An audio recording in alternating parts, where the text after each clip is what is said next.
పంచాయతీ కార్మికుల సమస్యలు పరిష్కరించుకుంటే రిలే దీక్షలు చేపడతామని ఏఐటీయూసీ నాయకులు ఆగ్రహం వ్యక్తం చేశారు. దారిద్ర్య రేఖకు దిగువనున్న పేదింటి కార్మికుల జీవితాలతో ఆడుకోవద్దని, పెరిగిన ధరలకు అనుగుణంగా వేతనాలు పెంచాలని, పంచాయతీ కార్మికులకు పాత పద్ధతి ద్వారా టెండర్లు కొనసాగించాలని ఏఐటీయూసీ కడప జిల్లా కార్యదర్శి పిడుగు మస్తాన్, సిపిఐ మండల కార్యదర్శి రవికుమార్లు అధికారులకు విజ్ఞప్తి చేశారు. పోరుమామిళ్ల గ్రామ పంచాయతీ, రంగసముద్రం పంచాయతీలలో పనిచేస్తున్న కార్మికులు ఏఐటీయూసీ ఆధ్వర్యంలో ఎంపీడీఓ కార్యాలయం ఎదుట ధర్నా చేపట్టారు. ఈ సందర్భంగా వారు మాట్లాడుతూ, పోరుమామిళ్ల, రంగసముద్రం పంచాయతీలలో గత 15 సంవత్సరాల పైబడి కార్మికులు కొనసాగుతున్నారు అని అన్నారు.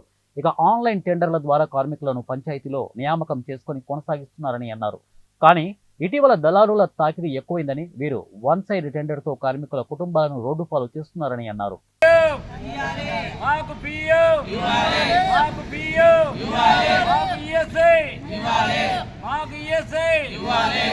చట్ట భద్రత, మాకు భద్రత, మాకు భద్రత, కార్మికుల ఐక్యత, కార్మికుల ఐక్యత, గ్రామ పంచాయతీ కార్మికుల ఐక్యత, గ్రామ పంచాయతీ కార్మికుల ఐక్యత, పనికి తగిన వేతనము, పనికి తగిన